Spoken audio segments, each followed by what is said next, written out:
Good afternoon, dear participants of the conference. Today, the authors from Kharkiv National University of Radioelectronics, Ukraine, present the paper called Mathematical Modeling to evaluate the accuracy of computer vision for the near-zero motion detection of astronomical objects. The computer vision technology in all mobile applications and desktop software for the astronomical video or series of CCD images processing is designed to detect and recognize objects with a different apparent motion: zero motion, like fixed object, near-zero motion, normal motion, high-speed motion, etc. There is no one modern unified algorithm that can detect and recognize all objects with motion in all described above cases. In our research, we focused on the detection algorithms for the objects with a near-zero motion. So, what is the object which has a near-zero apparent motion? This is a kind of object which has a very small shift in pixels between frames, and this shift is commensurate with the measuring error of its position. Such an object has a motion between images in series that is less than or equal to 3 root mean square errors of its position's measurements. There are a lot of types of moving objects that have a near-zero apparent motion. All of them belongs to robots, drones, satellites, rockets, comets, asteroids, and even bullets. There are different observational conditions for the near-zero apparent motion: object direction, which is perpendicular to the shooting point, very short exposure time, very big distance to the object, extremely slow apparent motion of the investigated object during its movement.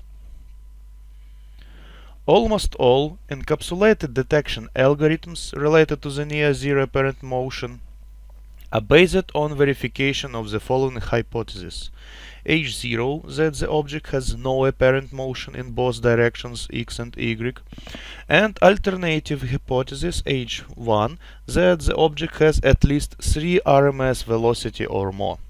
In this research, we presented the few most popular detection algorithms for the near-zero apparent motion, implemented on both the maximum likelihood criterion and the Fisher F criterion. The common detection principle is to use the quality indicators of the object's detection, like conditional probability of false detection and the conditional probability of true detection.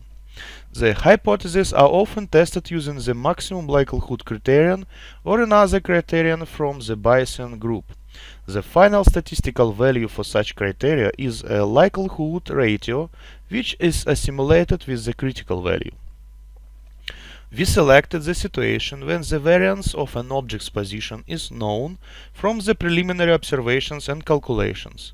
So, the general view of the substitutional method based on the maximum likelihood criterion for the near-zero apparent motion detection of objects with known variance is presented in this slide.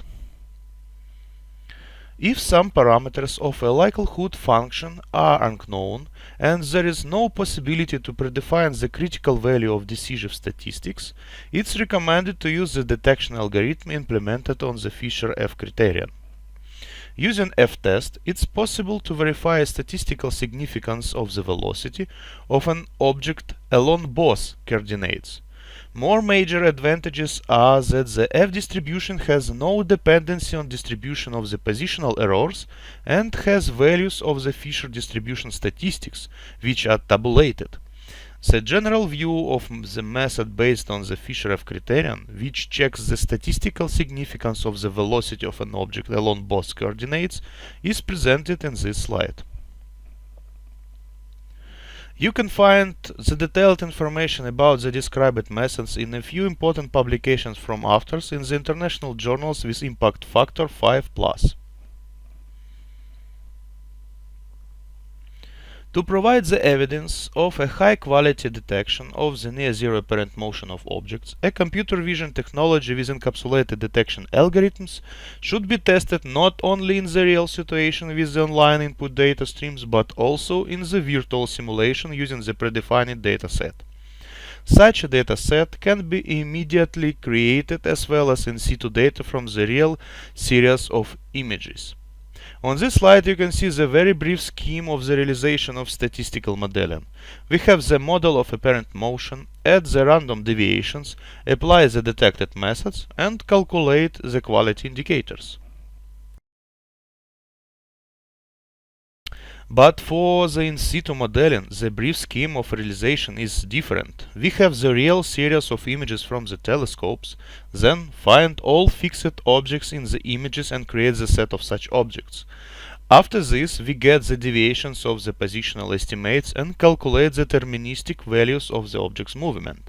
Then again apply the detected methods and calculate the quality indicators. On this slide, you can see the preconditions and constants for the mathematical modeling.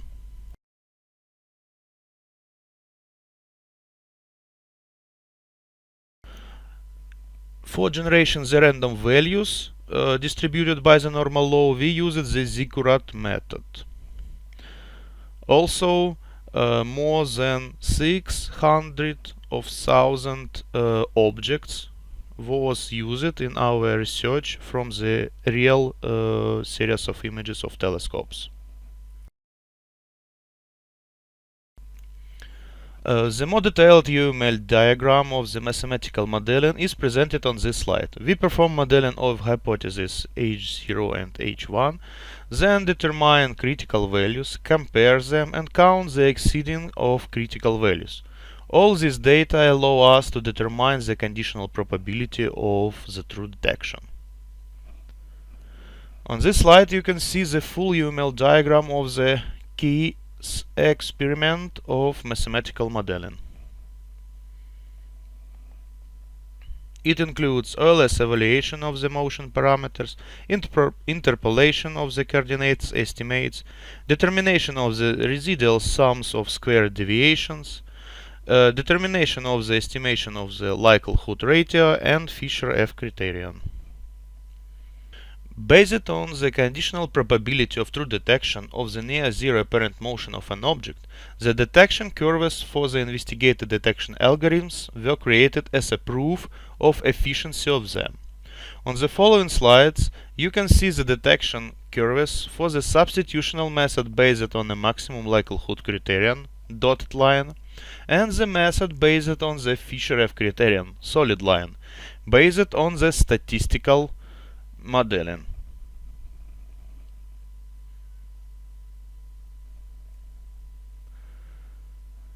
On this slide you can see the results of in situ modeling for different telescopes and observational conditions.